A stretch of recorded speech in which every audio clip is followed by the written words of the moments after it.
So guys, let's discuss this question. This is a question of true and false, and the statement given to us is that at the state of producer's equilibrium, marginal cost of the firm should be rising. अगर producer equilibrium की बात कर रहे हैं ना, किसके बारे में बात कर रहे हैं? प्रोड्यूसर्स इक्विलिब्रियम के बारे में अगर बात कर रहे हैं तो वो कब अचीव होता है प्रोड्यूसर इक्विलिब्रियम? ये मेरा मार्जिनल रिवेन्यू है। Marginal revenue generally perfect competition का ले लेते हैं तो वो एक स्ट्रेट लाइन होती है, एंड मार्जिनल कॉस्ट इस टाइप से होती है, U shaped curve. Marginal cost is like a U shaped curve. तो जहां पर मार्जिनल रिवेन्यू और मार्जिनल कॉस्ट मीट करते हैं, इन दो पॉइंट्स पर करते हैं, यहाँ पर और यहाँ पर, बट हम इस वाले को हमारा प्रोड्यूसर्स इक्विलिब्रियम पॉइंट कहते हैं। से पॉइंट ए को हम अपना प्रोड्यूसर्स इक्विलिब्रियम पॉइंट बोलते हैं।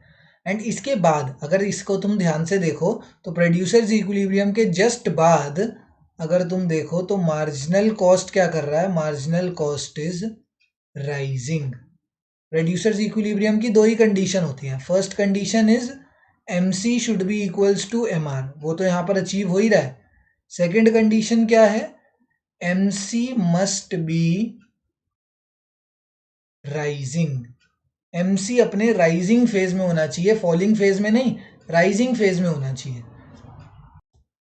तो अगर इसको ध्यान से देखो तो प्रोड्यूसर्स इक्विलिब्रियम पॉइंट पर marginal revenue of the firm should be rising. This is a condition of producers equilibrium. ये इक्विलिब्रियम की, प्रोड्यूसर्स इक्विलिब्रियम की कंडीशन है। That's why this statement is absolutely true.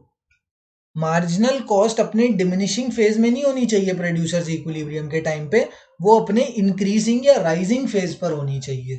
ठीक है, so that's why this statement is true, because this is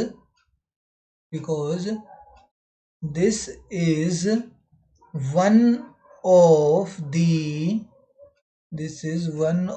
the condition for producers equilibrium.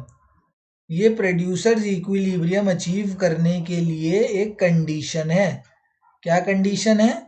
कि हमारा MC जो है वो राइज होना चाहिए after the point of contact. जहां पर MC MR इक्वल हो उसके बाद हमारा MC की वैल्यू राइज करनी चाहिए, फॉल नहीं करनी चाहिए।